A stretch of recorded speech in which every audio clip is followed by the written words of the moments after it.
নমস্কার, আমি প্রবীর কুণ্ডু। আমাদের মার্কেট মাস্টার চ্যানেলে আপনাদের সবাইকে স্বাগত জানাচ্ছি। আজকে জুন মাসের তৃতীয় সপ্তাহ শেষ হয়ে গেল। আমরা উইকলি একটু অ্যানালিসিস করব নিফটি এবং সেন্সেক্স নিয়ে। ঠিক আছে, গত সপ্তাহে আমরা অ্যানালিসিস করেছিলাম। দেখুন, সারা পৃথিবীতে এখন একটা যুদ্ধ পরিস্থিতি চলছে।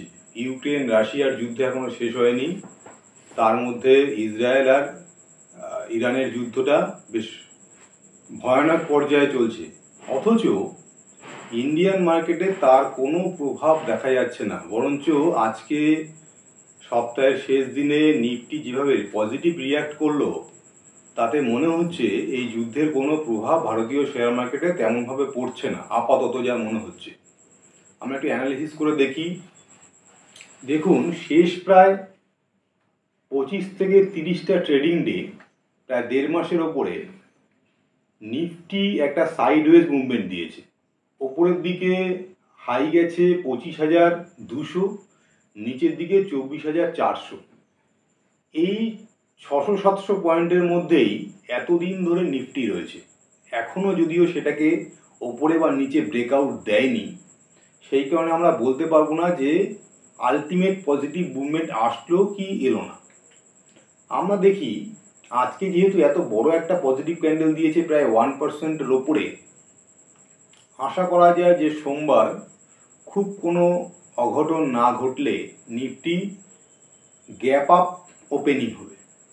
যদি গ্যাপ আপ ওপেনিং হয়ে আমরা দেখি যে 25,200-র কাছে একটা এক ঘন্টার অন্তত একটা গ্রিন ক্যান্ডেল ক্লোজ হচ্ছে, এবং সোমবারের ডে ক্যান্ডেল যদি 25,000 ওপরেই 25,200-র ওপরে ক্লোজ দেয়, তাহলে আমরা মোটামুটি ধরে নিতে পারি যে আগামী 2 সপ্তাহের মধ্যে নিফটি প্রায় 26,000-এর কাছে চলে যাবে।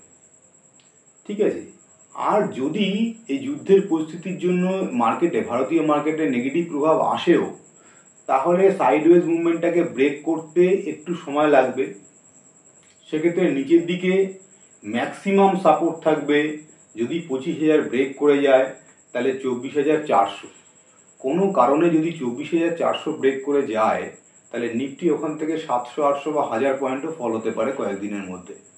ঠিক আছে, এটা একটু দেখতে হবে আমাদের।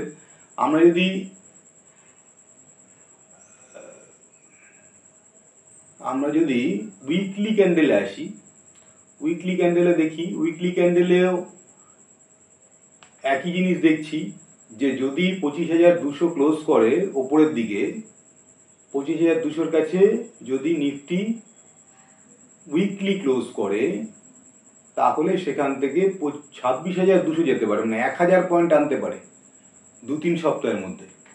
ম্যাক্সিমাম 1 মাস হয়তো নেবে। যদি আমরা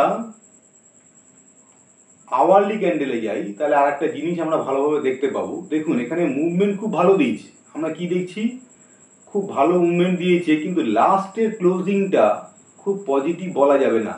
একটা প্রায় 50 পয়েন্টের আওয়ারলিতে নেগেটিভ ক্যান্ডেল রয়েছে। এই হার্ডেলটাই আগামী দিনে একটু সমস্যা করতে পারে। যদি এটাকে নেগেটিভ ক্যান্ডেল হিসেবেই দেখে, তাহলে ওখান থেকে আরও 200-300 পয়েন্ট অন্তত পড়তে পারে। ঠিক আছে, আমরা চলে আসি সেন্সেক্সে। সেন্সেক্সে কী বলছে?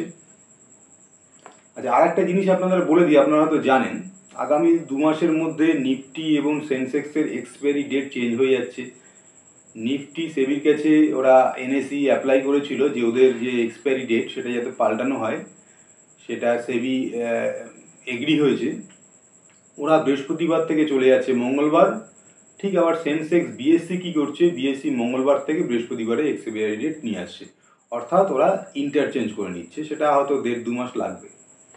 ঠিক আছে, আচ্ছা, আমরা সেন্সেক্সে যদি দেখি, সেন্সেক্সে কি দেখছি, যদি ডেলি ক্যান্ডেল দেখি, দেখবেন একই রকম অনেকটা। ওপরের দিকে 82,600, 82,600 থেকে নিচের দিকে 80,500।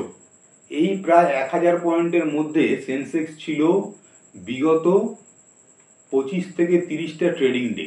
অনেকটা সময় সাইডওয়েজ মুভমেন্ট দিয়েছে, এবার যেদিকে দেখুন, যত বেশি সময় ধরে সাইডওয়েজ মুভমেন্ট দেবে, এটা একটা জিনিস মনে রাখবেন, যত বেশি সময় ধরে নিফটি হোক সেন্সেক্স হোক সাইডওয়েজ মুভমেন্ট দেবে, যখন সেটা ব্রেকআউট দেবে তখন সেই ব্রেকআউটটা ওপরের দিকে দিক বা নিচের দিকে দিক স্ট্রংলি দেবে, অর্থাৎ অনেকটা পয়েন্ট মুভ করবে, এটা ধরে রাখতে পারেন।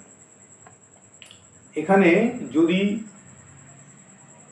82,600 ব্রেক করে একটা স্ট্রং পজিটিভ ক্যান্ডেল দেয়, গ্রিন ক্যান্ডেল দেয়, তাহলে ওখান থেকে ওপরের দিকে ঠিক 700, 800, 1000 পয়েন্ট মুভমেন্ট দেবে। আর নিচের দিকেও তাই, নিচের দিকে যদি 80,500 ব্রেক করে তাহলে ওখান থেকে নিচে আপনি 1000 পয়েন্ট মুভমেন্ট ধরে রাখতে পারেন।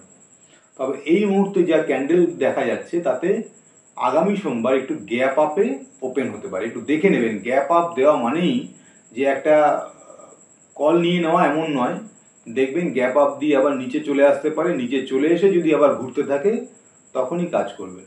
তাহলে এই থাকলো আমাদের সেন্সেক্স এবং নিফটির অ্যানালিসিস। একটু ভালো করে খেয়াল করে কাজ করবেন। চারিদিকে যুদ্ধ পরিস্থিতি, এই কারণেই একটু সমস্যা, না হলে ইন্ডিয়ান মার্কেট ভালোর দিকেই যাওয়ার উচিত। ইন্ডিয়ান মার্কেটে কোনো নেগেটিভিটি আপাতত দেখা যাচ্ছে না, শুধু একটাই সমস্যা, সেটা হচ্ছে যুদ্ধ পরিস্থিতি। ঠিক আছে, ওটা একটু দেখে বুঝে সাবধানে কাজ করবেন।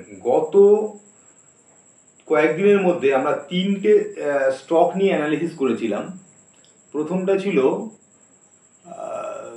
শাহি সিল্ক। ওটা আমরা বলেছিলাম যেখানে, সেখান থেকে প্রায় 14-15% মুভমেন্ট দিয়েছে। অনেকে হয়তো ক্যাচ করেছেন, 7-8%, 10% ক্যাচ করেছেন। গত পরশু আর একটা আমরা স্টক বলেছিলাম, সেই স্টকটা হলো রতন ইন্ডিয়া পাওয়ার। দেখবেন ওটা আজকেও 6% থেকে 7%, আজকের মধ্যেই একদিনে 6 থেকে 7% মুভমেন্ট পেয়ে গেছেন অনেকে। যদি রেখে দিতে পারেন তাহলে আরও হয়তো ভালো দিকে যাবে। আর যারা ওটা নিয়েছিলেন, কাজ করেছিলেন, তাদেরকে কংগ্রাচুলেশন। আর দেখবেন, আমি বলছি মানেই সেটা মুভমেন্ট দেবে এমন নয়, সবসময় পজিটিভ হবে না, কিন্তু অ্যানালিসিসটা কীভাবে করছি সেটা একটু খেয়াল করবেন, তাহলে আপনারা নিজেরাই অ্যানালিসিস করে নিতে পারবেন। থ্যাংক ইউ, সবাই ভালো থাকবেন, নমস্কার।